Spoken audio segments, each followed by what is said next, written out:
সকাল থেকেই মুষলধারে বৃষ্টি পড়ছে। সারাটা দিন ঘরে আটকা পড়ে থেকে একঘেয়েমি লাগছে আমার। বিকেলে কুসুমপুরের মাঠে ফুটবল খেলতে যাওয়া হয় রোজ, কিন্তু আজ আর হলো না। কিছুক্ষণ বইয়ের মধ্যে ডুবে থাকলেও এক কাপ চা খাওয়ার প্রয়োজন বোধ করছি। বাইরে এখনো ঝিরঝিরে বৃষ্টি হচ্ছে। বৃষ্টি কমার অপেক্ষায় বসে আছি।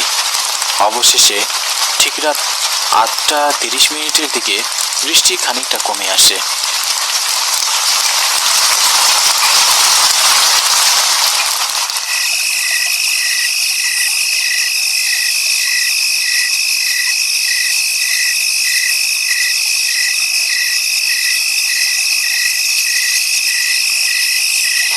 বাড়ি থেকে বের হয়ে গ্রামের রাস্তা ধরে হাঁটছি। আবহাওয়া ঠান্ডা থাকায় বেশ ভালো লাগছে। আকাশ কালো মেঘে ঢেকে ফেলায় মনে হচ্ছে অনেক রাত।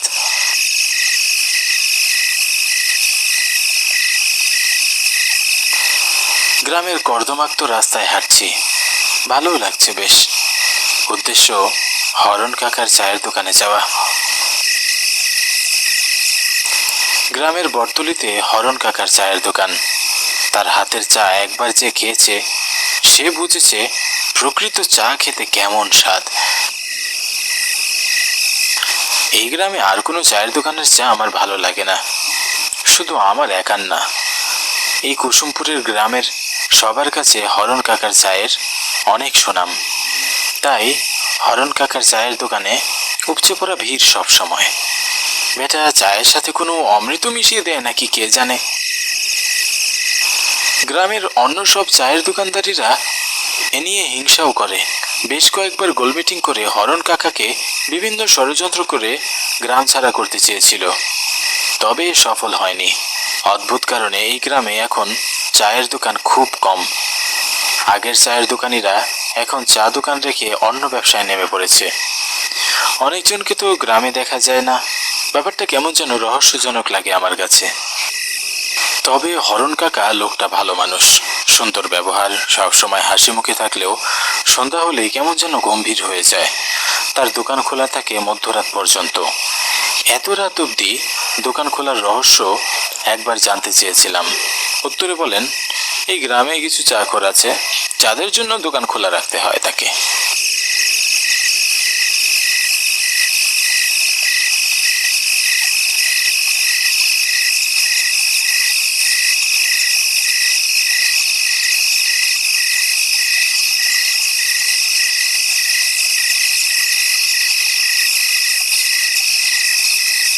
আমি চায়ের দোকানে পৌঁছে দেখি সেখানে আগে থেকে একজন ক্রেতা বসে আছে।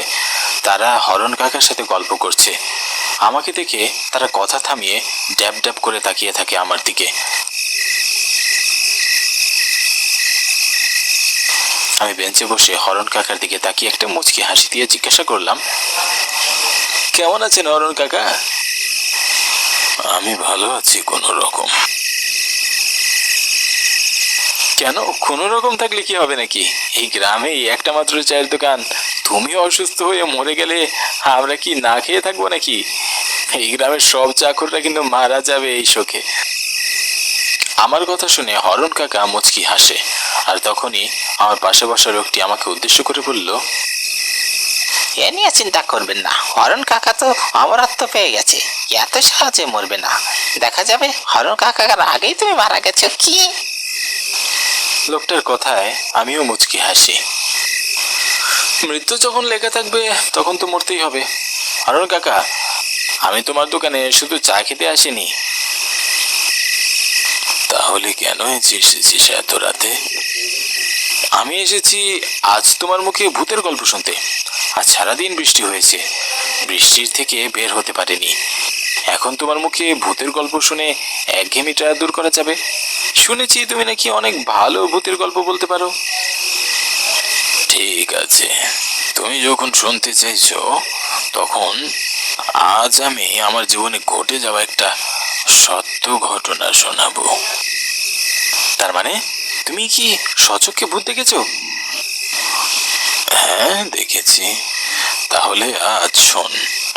আজ থেকে 6 মাস আগে আমি শহরে গিয়েছিলাম দোকানের জন্য সদাই কিনতে। প্রায় আমাকে শহরে যেতে হয়, তো সেদিন শহর থেকে ফিরতে একটু দেরি হয়ে যায়।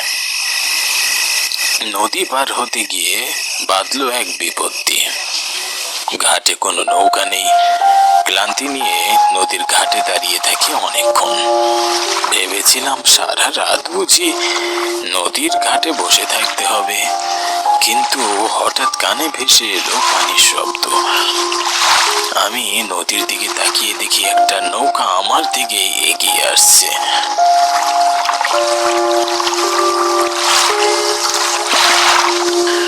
নৌকাটি দেখে আমি খুব খুশি হই।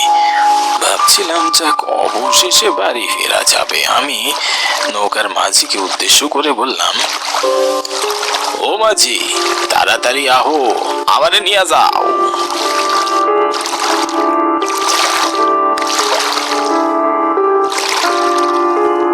মাঝি আমার কথা শুনে এগিয়ে আসে।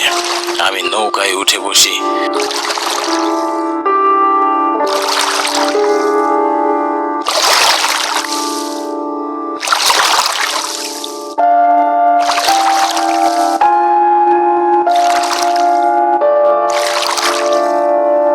নৌকা চলছে।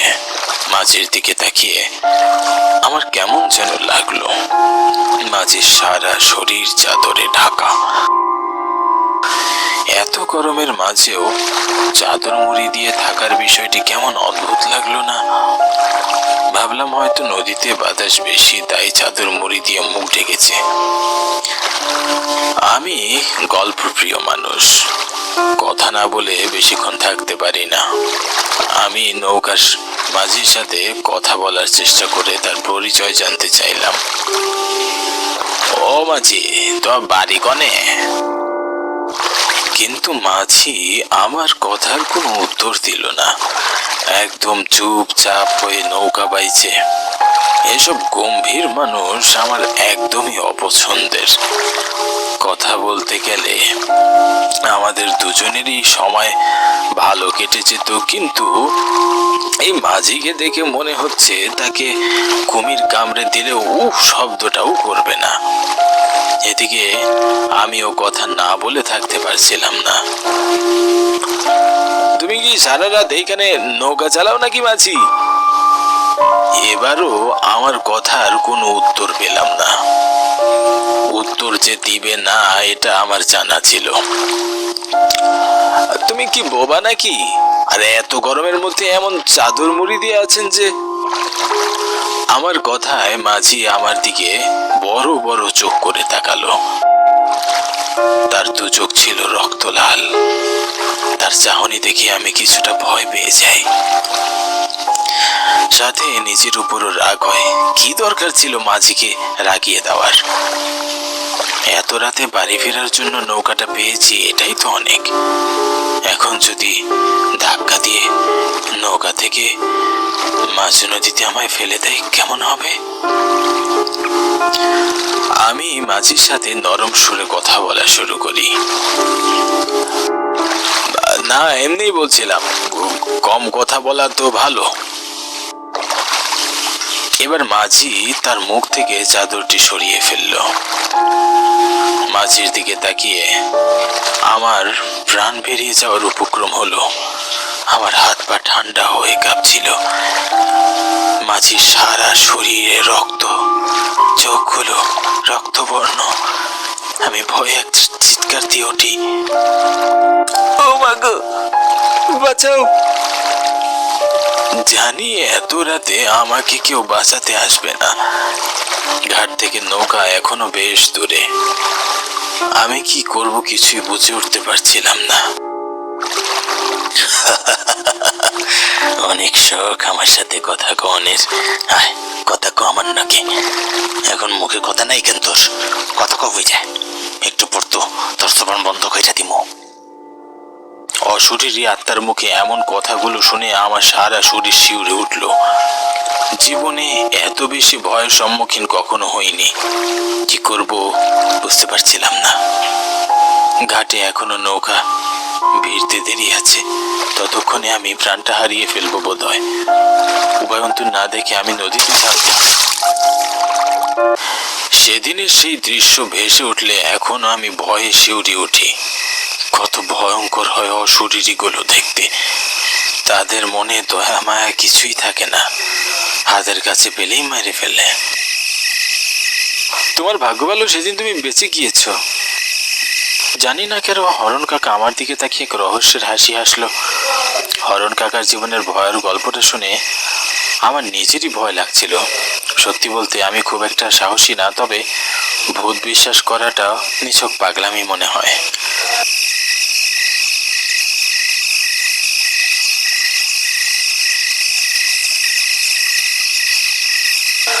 আমি হরণ কাকার থেকে আরো একটা গল্প শুনবো ভাবলাম, কিন্তু অনেক রাত হয়ে গেছে।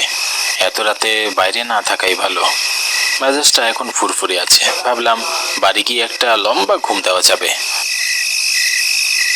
আজ তাহলে আসি কাকা, তোমার চাটা খেয়ে মনটা জুড়িয়ে গেল। সাবধানে যাস, আর হ্যাঁ, লোকগুলো তোর পিছু নিতে পারে। হরণ কাকার কথায় আমি বেশ অবাক হলাম। এই লোকগুলো কেন আমার পিছু নিতে পারে? তারা কি ছিনতাইকারী নাকি? যদি এমন হয় তাহলে তো এখনই যাওয়া ঠিক হবে না। আমি হরণ কাকাকে জিজ্ঞাসা করলাম, ওই লোকগুলো কেন আমার পিছু নিবে কাকা? আমার আর কিছু বলার ক্ষমতা নেই, যত তাড়াতাড়ি সম্ভব চলে যা। হরণ কাকার কথা অনুযায়ী আমি দোকান থেকে বেরিয়ে হাঁটতে শুরু করলাম।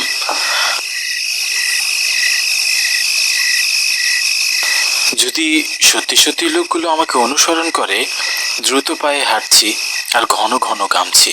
হরণ কাকার একটা কথায় আমি এত বেশি ভয় পাচ্ছি, এমন তো নাও হতে পারে, সুতরাং এত ভয় পাওয়ার দরকার নেই। আমি নিজের মনকে শান্ত করে ধীরে ধীরে হাঁটা শুরু করি।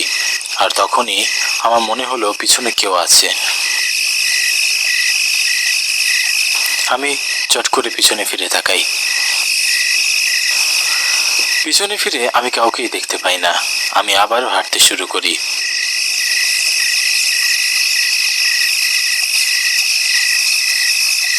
ঝিঝি পোকাদের ডাক মনের ভিতর লাফিয়ে উঠছে। হরণ কাকার কথা যদি সত্যি হয়, তাহলে আজ তো বাড়ি ফিরা হবে না। ছিনতাইকারীরা আমাকে ধরলেও কিছু পাবে না। আমি বাড়ি থেকে বের হওয়ার সময় কিছুই নিয়ে আসিনি, পকেটে শুধুমাত্র 50 টাকা আছে। আবারও পিছনে হাঁটার শব্দ হচ্ছে। আমি এবারও পিছনে ফিরে তাকাই, কিন্তু কাউকেই দেখতে পাই না। অথচ হাঁটার শব্দ পাচ্ছি। নাকি হরণ কাকার ভূতের গল্প শুনে আমার এমন ভুল মনে হচ্ছে? কিছুই বুঝতে পারছি না। আমি যত দ্রুত সম্ভব হাঁটতে থাকি।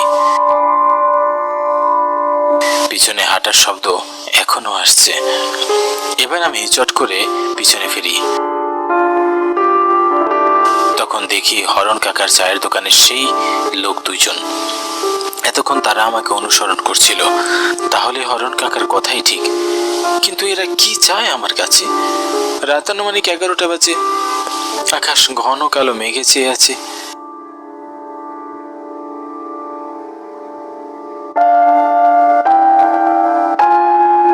চারিদিক থেকে ঝিঝি পোকার ডাক ভেসে আসছে। লোক দুইটা আমার দিকে এগিয়ে আসছে। আমি জোরে জোরে হাঁটতে লাগলাম।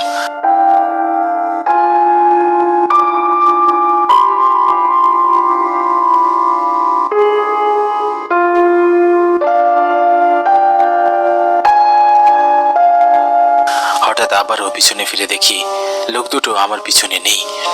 আশেপাশে তাকিয়ে দেখি পুরো রাস্তা একদম ফাঁকা, আমি ছাড়া আর কেউ নেই। এমন সময় আমার কাঁধে কারো হাতের স্পর্শ পেলাম। মনে হলো পুরো শরীরের লোম দাঁড়িয়ে গেল। কানের মধ্যে শো শো করে বাজতে লাগলো। এতটাই ভয় পেয়ে গিয়েছিলাম যে বোঝার মতো নয়। আমি ভয়ে পিছনে ফিরে দেখি আমার পিছনে ওই লোক দুজন আছে। আমি তাকাতেই লোক দুটো আমার দিকে তাকিয়ে বিশ্রী ভাবে হাসতে লাগলো। কারো হাসি যে এতটা বিশ্রী আর ভয়ঙ্কর হতে পারে জানতাম না।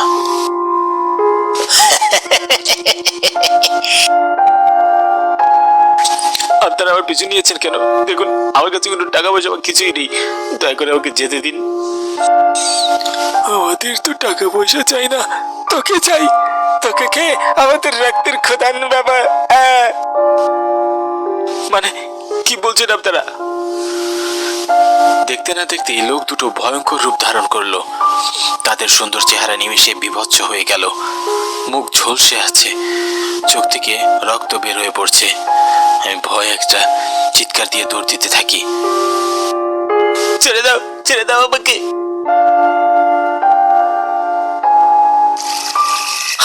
আমি প্রাণপণে ছুটতে থাকি। বারবার ওই অশরীরী আমার মাথার কাছে আসছে।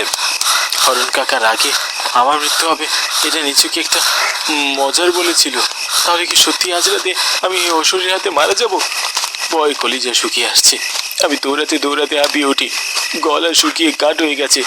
তখনই হরণ কাকা আমার সামনে দাঁড়িয়ে। আমি দৌড়ে তার কাছে যাই।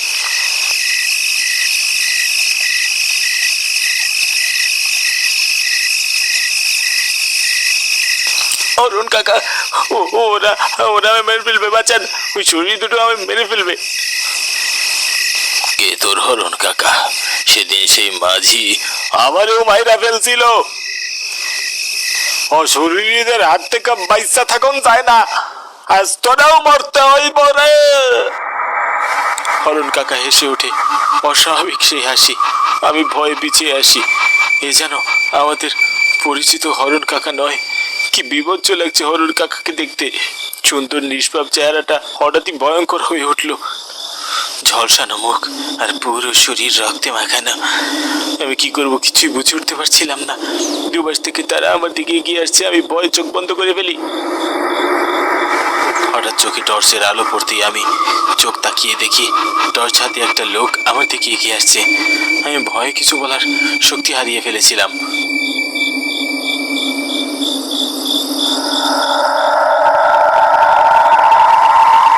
আরে পল্লব, তুই এত রাতে এখানে রাস্তায় মাটিতে বসে কি করছিস? আর তোকে এরকম দেখাচ্ছে কেন? ভালো করে দেখি আমার এক প্রতিবেশী দাদা। আমি তাকে দেখে যেন স্বস্তি পেলাম। এরপরে তাকে সবটা খুলে বললাম। সবকিছু শুনে দাদা বললেন, আরে তুই জানিস না হরণ কাকা তো গত 2 দিন আগে মারা গিয়েছে। সেদিন সকালে এক জেলে মাছ ধরতে গিয়ে নদীর পাড়ে তার লাশ পেয়েছে। লাশের অবস্থা ভীষণ খারাপ ছিল। দেখে মনে হচ্ছিল কোনো জঙ্গলি জানোয়ার তার শরীরে মাংস ছিঁড়ে খেয়েছে। দাদার কথা শুনে আমার কাছে সব স্পষ্ট হয়ে গেল।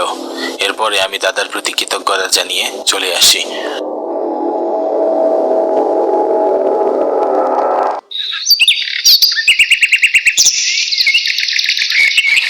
সকাল থেকে আমার প্রচন্ড জ্বর, প্রচন্ড ভয়। আমার অবস্থা খুব খারাপ, খুবই খারাপ যায় 1 সপ্তাহ। এই ঘটনার পর আমি আর কখনো হরণ কাকার দোকানের দিকে যাইনি।